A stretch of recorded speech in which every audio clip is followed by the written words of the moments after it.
Our favorite travel expert and now author, Sarah Dandashi, has some cool ideas for spring break this year. Welcome back. Thanks so much for having me back. Well, I'm so glad to have you on the show because I know you've been traveling. So out there on the road, what are people gonna travel for spring break? You know, we've all been longing to go somewhere.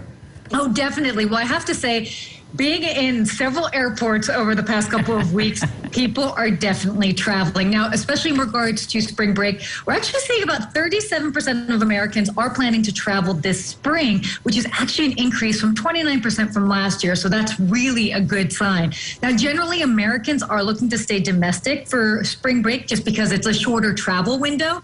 But all in all, people are definitely ready to travel. And beach destinations are at the top of the list for this spring.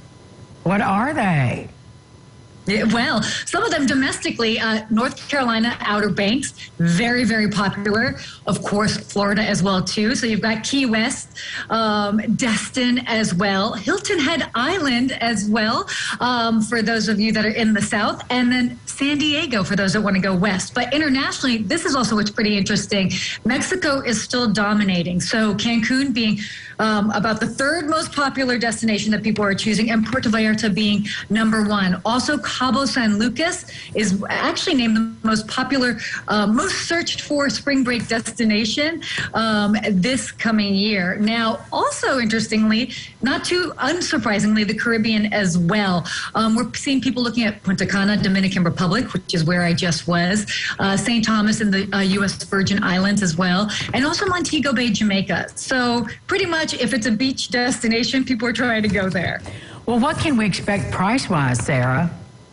Yeah, no, that's actually a great question. When it comes to prices right now, we're seeing a couple of things. So we're seeing flights are actually a little bit cheaper, but when it comes to hotels, hotels in more popular vacation destinations are more expensive. But if you are looking for a deal, I definitely suggest to go to typical business destinations, as business travel really hasn't come back. So you can go to cities and places like that if you're looking for a more price-conscious option. And then also, rental cars, unfortunately, are still pretty pricey, but if you need one, definitely go ahead and book in advance or look for a place that's that you can drive from home, so a perfect road trip destination.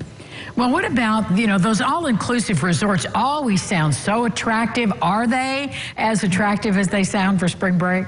Oh, definitely. They're amazing. Actually, I just have to say, I was just in Punta Cana. So I was at Margarita Islandville Reserve in Cap Cana in the Dominican Republic. And I can tell you, it is so much fun to be at these places. And it's also really wonderful because everything is under one roof. You can go there. You don't have to worry about where you're going to be going to for.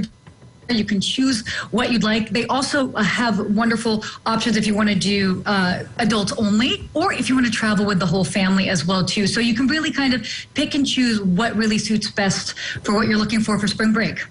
Can we still get a plane ticket at this point? You could definitely still get a plane ticket at this point. If you have some flexibility, I always say trying to travel on maybe like a Tuesday or Wednesday and also a Saturday are generally the best dates and times for people to be for more options and lower rates as well too. But there's always going to be options for you to go ahead and make that last minute spring break trip happen. Sarah, thank you so much. And by the way, folks, make sure you get a copy of Sarah's wonderful new book about hospitality. Congratulations on that, by the way. Thank you so very much. Appreciate it.